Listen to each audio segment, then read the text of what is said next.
mga madam ko dyan, Madam Beshi, Suki Loves ko dyan. Good morning, good morning. Eto na naman ang inyong Mamita G. So, blessed Saturday po sa ating lahat. Finally, eto na. Weekend na naman po at September 2 na. Just today, Christmas is really coming to town. So, mga madam, ang ating pong, kumustahin ko muna kayo. Kumusta po mga madam ang ating life? I hope we are all in good condition, di ba?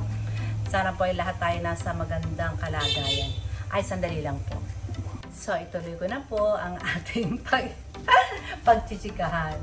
So, ngayon po, ang isi-share ko po sa inyo na ating menu ay ang aking paksiw na lechong kawali. Ayan po siya. Akin po na siyang binoboiled sa laurel, bawang, sibuyas, at siyempre patis para malasa na agad mga madam. Ang ating ililechong kawali na liempo or laman ng baboy.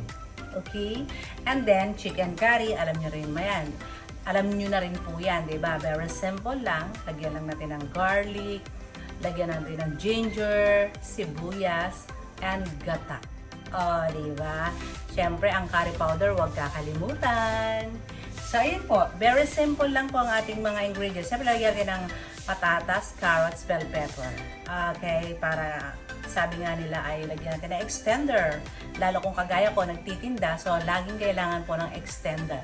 Kung sa bahay nyo lang naman, so hindi na po kailangan yung mga ganun. Pero gulay pa rin yun, masustansya, lalo na ang carrots. So lagyan din po natin siya, di ba? Para mas masustansya. So balikan ko po kayo sa ating, pag ipa-fried na natin yung ating baboy para sa lechong paksiw. Okay, see you later. I'm back! So, ayan, habang nilalaga natin si Babsi o si Baboy para sa ating lechong paksiw, igisa na po natin ang ating chicken curry. So, ito oil. Ping oil lang kasi yung manok naman is my oil. Hindi po talaga ako ma-oil, hindi rin ako ma-betchin, alam niyo man yan. So, luya muna ang uunahin natin mga madam ha. Luya. Luya.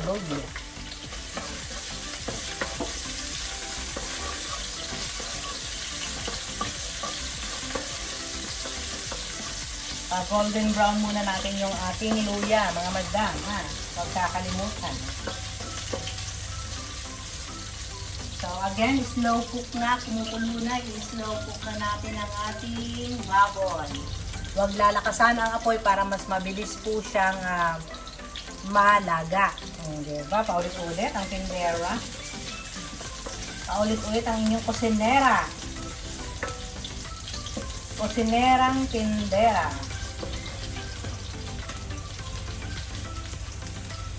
So, yan. Brown na po siya. Lagyan naman natin ng beweng. Mamaya po sa lechong paksiw, kailangan maraming bawang po, ha?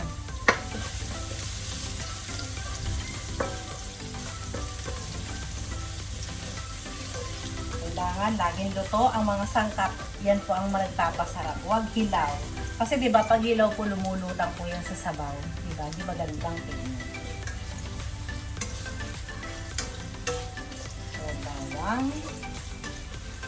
Sarap ng kulo ng baboy, yung grabe. Ganda ng kulo niya.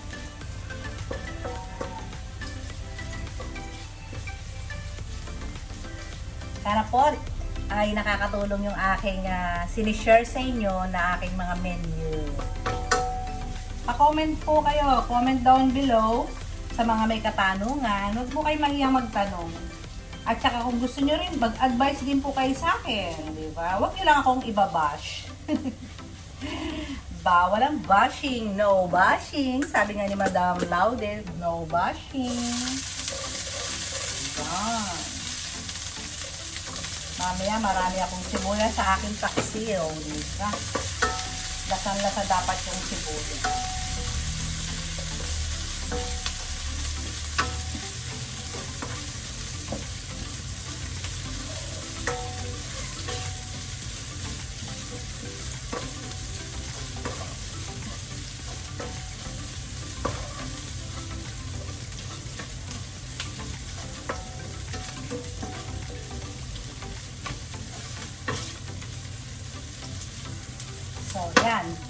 translucent na rin yung bawang. Ilagay na natin ang ating chicken. Don't forget the patis. Damihan na natin kasi magsasabaw naman tayo mamaya ng kaunti.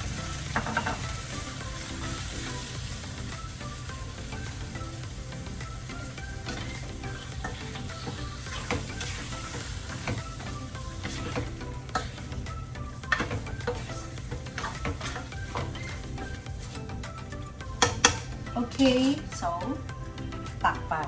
Again, huwag masyadong malakas ang apoy or lakasan natin ang muna and then hinaan pag kumulo. Okay? So, balikan ko kayo. Kusinera is back. So, ayan po siya. Half cook na po yung ating chicken. So, naglagay na po ako kanina ng curry pero kulang. So, lalagyan po. Masarap dito, maraming chicken curry powder. Okay, yan. Dagdagan natin ang marami. Okay, and then, ilagay na rin po natin ang ating mga vegetable. Diba? Yan. Ganun lang. Napakasimple lang ng ating chicken curry. Sobrang simple. Sobrang simple.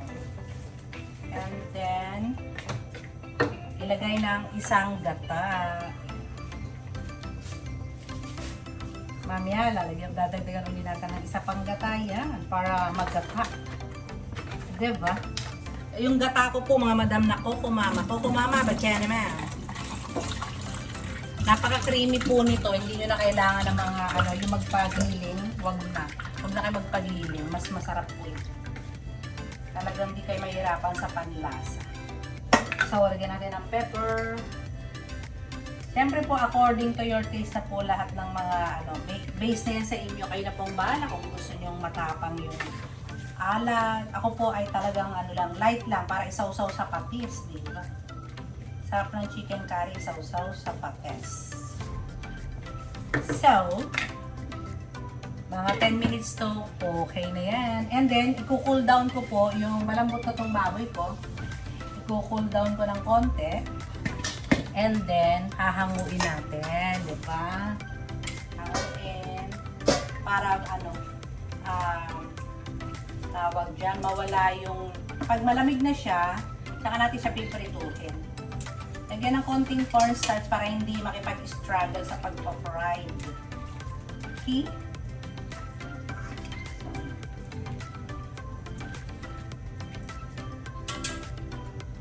Pa-fried na natin yan. Oh, that's it. Itong sabaw na to, mga madam, ay sasalain ko yan mamaya. Yan ang isasabaw natin sa ating lechon paksiw. So, ayan, papalamigin natin to. And then, ipa-fried na natin siya. Excuse me, pag nagpa-fried ko kayo, lalagyan natin ng konting cornstarch para yung crispiness nando doon. At saka, huwag kayong talsikan. Yun ang importante. Diba? Mayroon pang pag-struggle. So, balikan ko po kayo again. Chicken curries. Then, I'm back. So, ayun mga madam, nilagay ko na yung isa pang gata. At saka, eto, malambot na rin po yung tawag dyan. Yung carrots, at saka yung patatas and bell pepper. So, ayan, nire-reduce ko na lang po yung sauce ng chicken curry natin. Okay? So, makikita niyo po yan mamaya. Sa pipicturean ko yan mamaya, alam niyo naman yan. So, 5 minutes and we're done sa ating chicken curry. Now, let's move on sa ating magpa-fried tayo ng baboy para sa lechong paksiw. So, ito na ang struggle mga madam. Struggle. Ingat po tayo ha mga madam ko. So, yan siya.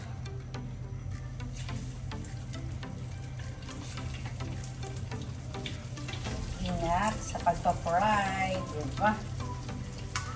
Fried pa more.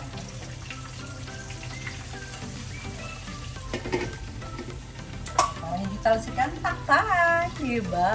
So, balikan ko agad kayo. Your madam is back. So, yan. Last batch na po ito.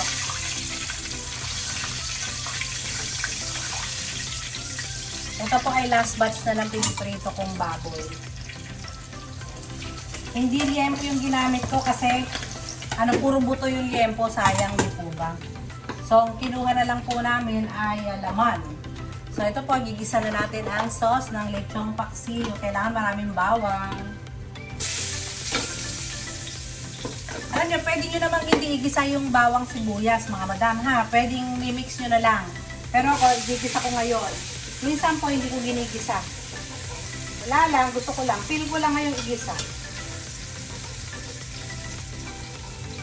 Dahil inip ang tindera.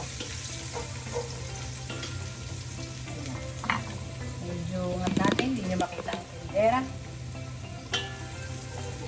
Ayan. Maraming sibuyas dapat.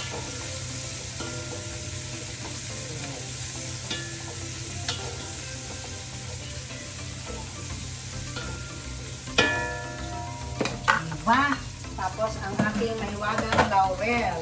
Samahan ulit natin ang laurel. Meron ng laurel yung sabaw ko kanina, pero lalagyan ko pa ulit siya ng laurel. Para mas okay.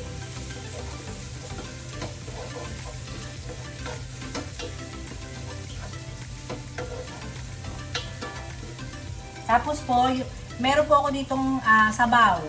Ito po ay nilagyan ko na siya ng toyo. Ito po yung pinaglagaan ko kanina, toyo. Ayan.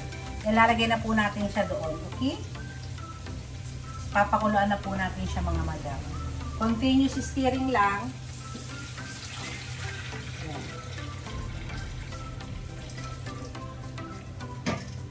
Continuous stirring. Ayan. Nakukulangan pa ako ng toyo. Dagdagan natin siya ng konting toyo.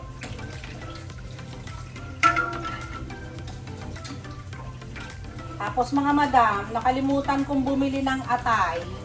So, ang gagamitin ko po ay tawag dyan, reno. Kasi nakalimutan ko po yung atay. Balikan ko po kayo. Yan po yung aking paksiw na lechong kawali. Ayan, maya-maya imimix ko po yan. I'm back! So, ito mga madam, kumukulo na yung ating sauce na bawang, sibuyas, laurel, at maraming paminta. So, again, ilalagay ko na po yung ating reno. Pero hindi po talaga ako naglalagay ng reno. Atay po na giniling. Nakalimutan ko lang po yung magpabili ng atay. Dahil very busy ang inyong tindera na rampadora. Ano nga po pala, yung mga gustong bumili ng mga bag, premium quality, baka gusto nyo pong silipin ang aking page, Facebook page. Ako po yung nag-online seller din po, mga madam. So, ayan, nilagay ko na yung atay. Haluing mabuti. Ay, atay, reno pala, reno, I'm sorry, reno. Dapat po atay, mas masarap, mas malasa atay, ha, mga madam. And then, para ma-maintain nyo po yung yung pagiging saucy ng ating pangalan niyan, ng ating sauce ng lechong paksiw. May vinegar po nga pala to, ha? Vinegar. Don't forget the vinegar and sugar. Okay, brown sugar. Nilagyan ko na rin siya. Basta ang pang-anghang nyo po, mga madam, ay paminta, a lot of pepper. So, ayan, nahalo na natin yung ating reno. So, this is the secret. Para hindi na po tayo bibili ng Mang Tomas, kasi mahal po ang Mang Tomas. Sorry naman, Mang Tomas, sausawan ka na lang. Huwag nang sa sauce ng lechong paksiw. Ito po, breadcrumbs. By Good Life. Oh, baka naman, Good Life. So, ayan po. Ito yung masarap na lasa po para ilagay natin. So, ayan, mimix natin para po siya ay lumapot. O, diba? Siya ang ating gagawing mixture. Yan. Yan ang ating sikreto. Ang malupit, mga madam. So, yan na. Nakita nyo, malapot na siya. Oh. Ang bilis po niyang lumapot. And syempre, ilagay na natin yung ating mga chinap-chap na lechong kawali. Diba? Nagatakam-takam ba kayo, mga madam? Yan na yung ating lechong kawali. I-mix na natin siya.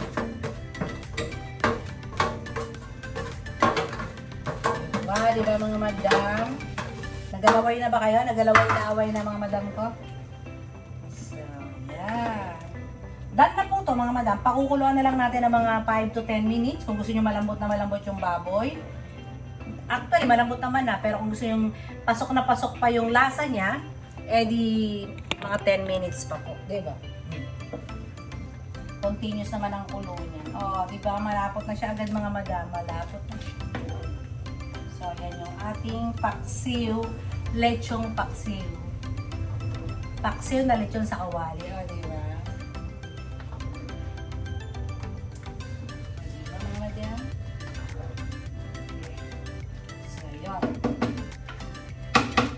So mga madam, ayan, tapos na naman ang ating menu for today. I hope nagustuhan nyo yung senior ko ngayong Saturday, September 2.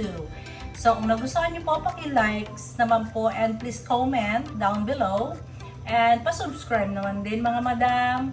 So again, thank you very much. Stay healthy always and God bless us all. Bye-bye!